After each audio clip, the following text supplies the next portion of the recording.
출애굽기 13장 17절부터 22절 말씀을 가지고 불편함의 축복이라는 제목으로 하나님 말씀 증거하겠습니다. 불편함의 축복. 누구나 편안함을 좋아하지요. 불편함은 싫습니다. 저도 불편한 거는 싫어요. 그래서 이제는 뉴스도 돼가지고 한국 가더라도 바닥에서 자면은 자꾸 잠을 깨고 불편해서 침대에서 자고 싶고 그렇습니다. 또 비행기 탈 때마다 여러분은 어디가 선호자석인가 몰라도 저는 이 복도 쪽을 선호합니다. 왜냐하면 마음대로 돌아다닐 수도 있고 화장실도 갈 수 있고 또 운동도 할 수 있고 자유로우니까. 근데 중간 좌석에 앉아서 열 몇 시간을 오는 거는 정말, 그것도 만석일 경우에는 정말 힘들다고요. 옆에 또 덩치 큰 사람이 또 앉아 있으면 이게 손을 올릴 수도 없고 내릴 수도 없고 이렇게 해가지고 잠도 안 오고 시간은 안 가고 막 그냥 죽을 지경이에요. 너무너무 불편해서 열 몇 시간을 정말 감옥같이 한번 나가면 한 30분 동안 밖에 있다가 안 들어오고 또 들어가려면 사람을 비켜줘야 되니까 참 힘든 게 그 비행기 중간 좌석이에요. 편안함을 추구하는 것이 나쁜 것은 아니죠. 우리 육신이 하나님이 심어준 본능에 따라서 안전하고 또 편안한 그러한 생존 욕구에 따라서 우리 몸을 보호하게 돼 있어요. 그렇기 때문에 그러한 그 욕구 자체가 죄라든지 또는 문제는 아닙니다. 하지만은 우리가 그 편안함에 계속해서 안주하는 것은 여기가 좋사오니 초막셋을 지읍시다 하면서 현실에 안주하고 앞으로 나아가지 않는 것, 그거는 좋지 않습니다. 왜 그러냐 하면은 하나님이 우리에게 성장을 주실 때 그저 단순하게 성장을 주시는 게 아니라 여러 가지 어려움들을 겪어내면서 또 불편함들을 겪어내면서 우리가 성장을 하게 돼요. 그래서 현실에 안주하고 남에게 뭐 싫은 소리도 듣기 싫고 또 좋은 소리도 듣기 싫고 그저 내 삶을 그냥 이대로 영위하면 좋겠다라고 생각하는 것은 성장을 막습니다. 그래서 불편함과 또 편안함을 잘 우리가 그 중간에서 하나님 우리에게 주신 사명을 쫓아서 어떤 것은 극복하기도 하고 어떤 것은 물리치기도 하고 그렇게 해야 됩니다. 오늘 설교의 제목이 불편함의 축복이다. 불편한 게 어떻게 우리에게 축복이 될 수 있는가? 우리 출애굽기 13장 말씀을 읽었습니다. 17절 말씀에 보면은 바로가 백성을 보낸 후에 블레셋 사람의 땅의 길은 가까울지라도 하나님이 그들을 그 길로 인도하지 아니하셨으니 이는 하나님이 말씀하시기를 이 백성이 전쟁을 하게 되면 마음을 돌이켜 애굽으로 돌아갈까 하셨습니다. 그 이스라엘이 중간에 있고 애굽 땅에서 이집트 땅에서 이제 족각꾸려는 지금의 가나안 땅, 즉 이스라엘로 가려면은 2주면은 갈 수 있어요. 왕의 대로 엘 까미노. 그래서 까미노는 길이란 말이고 엘은 왕이란 말이거든요. 그래서 여기 우리가 엘 까미노가 더 있지만은 그 왕의 대로라고 실제로 그 시리아를 통해서 그 통과해서 애굽으로 가는 그 길이 있어요.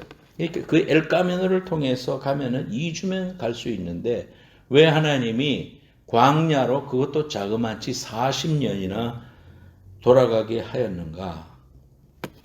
뭐 여러 가지 이유가 있죠. 사람들이 하나님을 의지하지 않고 죄를 지어가지고 하나님의 광야에서 또 징계하시기도 하고 뭐 했지만 오늘 본문 말씀에 근본적으로 말씀해 주시는 거 보면 17절에 가까울지라도 그 길을 인도하시 않은 것은 백성이 전쟁을 바로 막부딪히게 되면은 아이고 애굽이 졌사오니 하고 애굽으로 돌아갈까 하여 기다리게 하셨다 그 말입니다. 그러니까 이렇게 돌아가는 길로 가도 물론 전쟁은 있었지만은 하나님의 그러한 기간들을 통해 가지고 유수도 되게 하고 또 그 능력을 기르게 해서 전쟁을 하게 하셨지.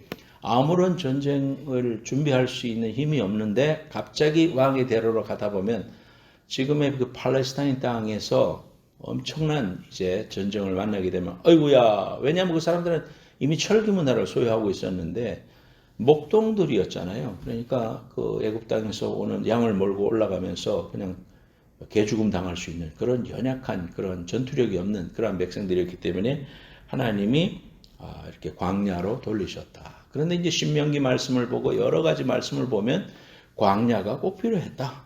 그렇게 말씀하고 있습니다. 그래서 우리가 이러한 불편함, 왜 불편한 길로 하나님이 우리 인생을 인도하실 때가 있는가?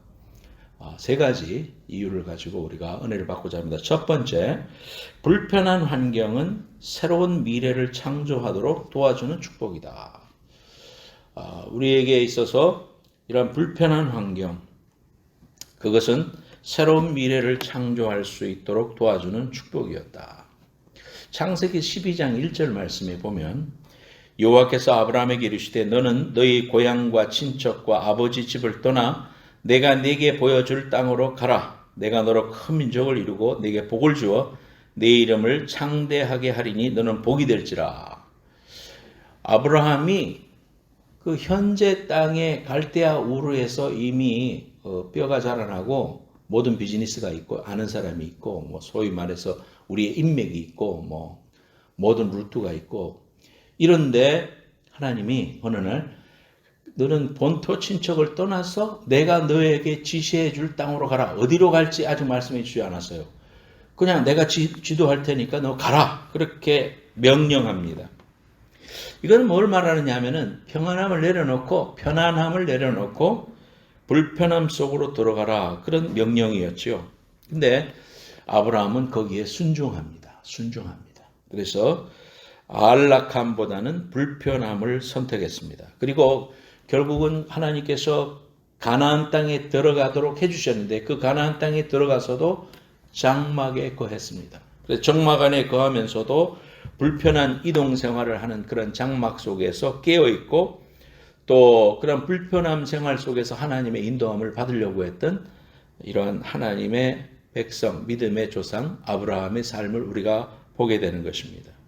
그래서 아브라함은 떠나라 하면 떠나고 머물라 하면 머물고 하나님의 명령하시는 대로 살았던 이러한 삶입니다. 우리가 팬데믹을 겪으면서 여러 가지 불편함을 많이 겪었습니다. 그리고 겪고 있습니다. 우리가 이러한 일을 겪으면서 우리가 옛날에 하나님 앞에 예배하고 우리가 살았던 그 편안함이, 자유함이 얼마나 소중한 것이었던가 우리가 깨달으면서 작은 불편함이 왔을 때 마스크 쓰는 거라든지 소독하는 거라든지 어디에 갈 수 없는 거라든지 이런 것들을 만나가지고 상당히 우리의 마음이 연약해지고 참 이러한 것들에 대해서 단련되지 못한 모습들을 우리가 가지고 있었다. 이렇게 볼 수 있습니다. 이러한 불편함이 이제 우리가 이러한 것들을 겪으면서 우리의 믿음의 훈련의 근육들, 우리의 마음의 근육이 있다면 이 근육을 더 강하게 하고 연단되어서 어떠한 경우라도 쉽게 무너지지 아니하는 이러한 잘 준비된 그러한 백성으로 만들어주는 그러한 원동력이 되는 것이 불편함이더라 이 말입니다.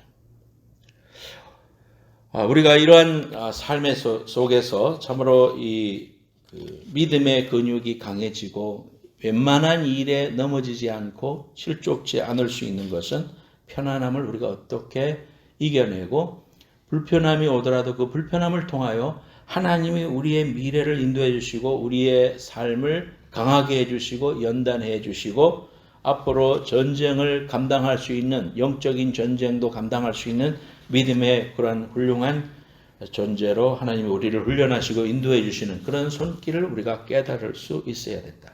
그런 시간들을 우리에게 허락해 주시는 것을 볼 수가 있습니다.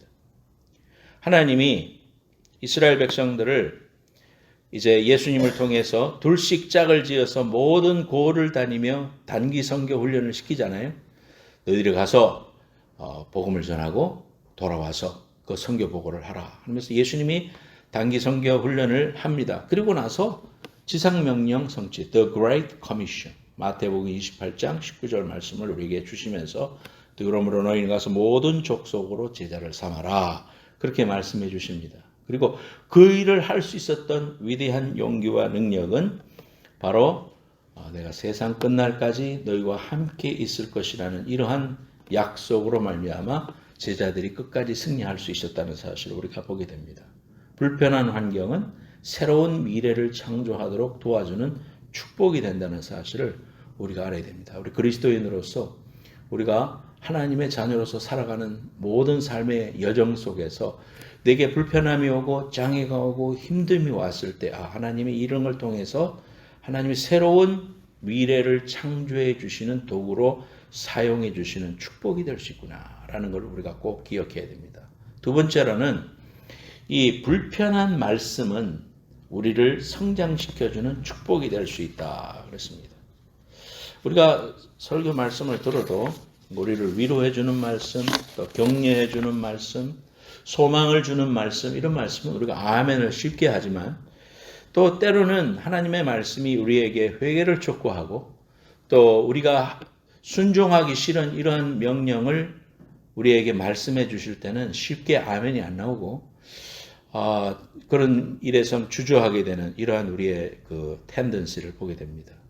우리의 마음을 불편하게 만드는 말씀보다도 편안하게 만들어주는 말씀을 좋아합니다. 여러분이 지금 좋아하는 말씀 줄 끊는 거 보면 어떤 겁니까? 내가 너와 함께하리라 이런 데 줄 끊고 또 영원히 너를 사랑한다 하는 이런 말씀 내 줄 끊고 그렇죠. 근데 원수를 사랑하라, 겉옷을 내어줘라, 남을 용서해라 이런 말씀 앞에서 쉽게 여러분들이 줄 끊지 못합니다. 도전이 되고 나를 불편하게 하고 내가 순종하기 싫으니까 그런 말씀 앞에 우리가 주저하게 되는 그러한 말씀이 있다 이거죠. 하지만 이러한 불편하는 말씀들이 우리의 신앙을 성장시켜주고 진짜 우리 하나님을 사랑할 수 있는 사람으로 만들어줄 수 있는 그런 축복이 될 수 있다는 말씀입니다. 우리를 불편하게 하는 그러한 말씀은 불편한 진실을 드러내고 우리의 감추어진 죄를 드러내고 우리의 불순종하는 그러한 죄악의 뿌리들을 건드려서 아프지만 불편하지만 생각하기 싫지만 아멘이 힘들지만 그러나 이러한 것들을 통해서 하나님 앞에 일깨워 주시고 순종하도록 도와주시는 그러한 말씀, 이러한 말씀은 실제로 우리에게 있어서 피가 되고 살이 되는 정말 능력의 말씀이 아닐 수가 없는 것입니다. 그래서 우리를 불편하게 하는 말씀, 우리의 잘못을 보게 하고 죄를 회개하도록 도와주는 말씀, 우리의 불순종을 일깨워주고 순종에 이르도록 도와주시는 말씀, 그래서 성숙한 성도가 되게 해서 하나님을 사랑하게 하고 하나님이 기뻐하시는 이러한 말씀을 보게 해주시는 이러한 말씀은 우리를 성장시켜준다.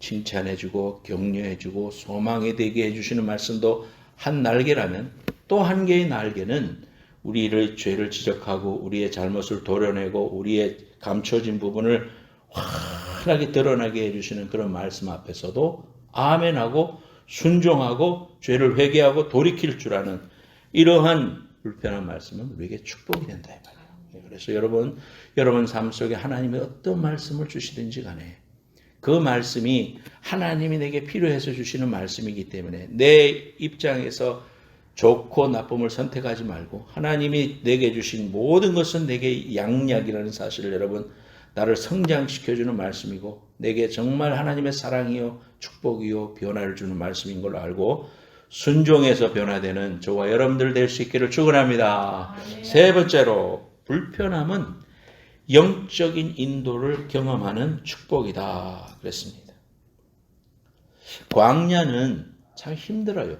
낮에는 뜨거운 그 팔레스타인의 그 광야에 그 라스베가스 가면 사막인데 굉장히 덥잖아요. 근데 밤 되면은 춥잖아요. 똑같아요. 그러니까 밤에는 너무너무 춥고 낮에는 너무너무 더워서 풀 한 포기도 자라지 않으니까 햇빛을 피할 데가 없어요. 하나님이 오늘 말씀해 보면 구름 기둥과 불 기둥으로 그들을 따뜻하게도 하고 또 그 빛을 막아주기도 하면서 이스라엘 백성들을 인도해 주셨다. 출애굽기 13장 21절에 여호와께서 그들 앞에서 가시며 낮에는 구름 기둥으로 그들의 길을 인도하시고 밤에는 불 기둥을 그들에게 비추사 낮이나 밤이나 진행하게 하셨다. 저와 여러분들이 지금 광야에 있다고 생각해 봅시다.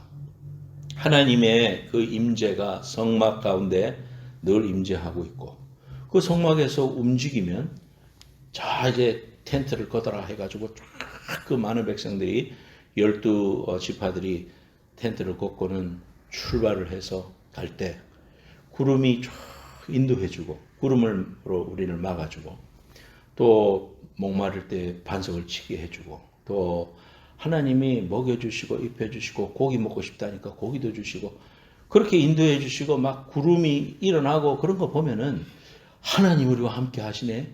그러면서 절대로 죄짓지 않고 하나님의 명령대로 순종하면서 갈 것 같아요.